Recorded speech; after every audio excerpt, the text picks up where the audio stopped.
Okay, hey everybody, this is Lily. For those of you that don't know me, for those of you that do, hey, how you doing? And the number one rule, if it don't apply, let it fly. Just curious, topic of conversation is today, are you a prodigy of what you were raised in, or did you make your own path in life?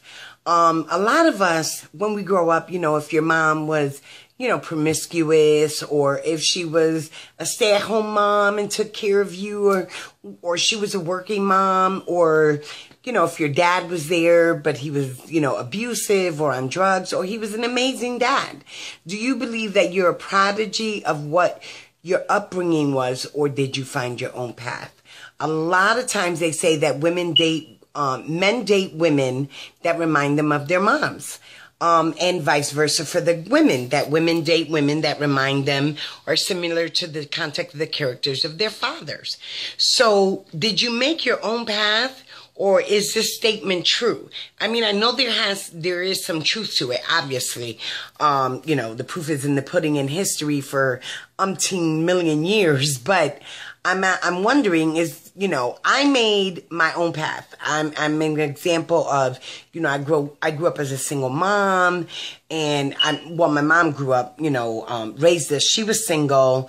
She had a stepdad. We had a stepdad. He was a great guy and all that stuff. Then I was married and I was divorced, and I had a stepdad, but I raised my kids a little differently. I mean, I went through some of the formats, but not all of them, because I made a conscious decision along that path to say, you know what, I don't want to repeat this. This is like what they so-called a generational curse. And so I decided that needed to be broken for myself as well for my children. So, and I did that, their father, I made sure that he was a big part of their lives, even though we were not together, to where my mom did not do that. So my children grew up with their father for 17 years in the marriage. And then after the marriage, I made sure that I was cordial, forgiving. I let him go. I let him talk junk about me. I let him disrespect me. I let him do that, to me as the individual.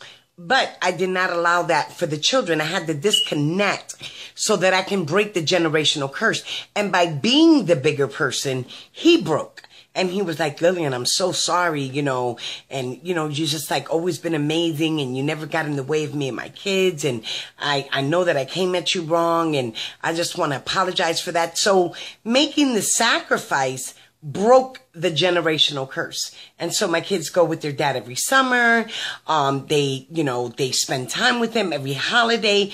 Every opportunity I get, I open that door for my kids, for their father in that relationship, to where my mom didn't do that. So I was somewhat of a prodigy of growing up, of what I grew up in, but at some point I made a conscious decision to break that. So how many of us did not break it, and how many of us did break it and move forward, and what did you do and how did you do it? I'm just curious. Talk to me.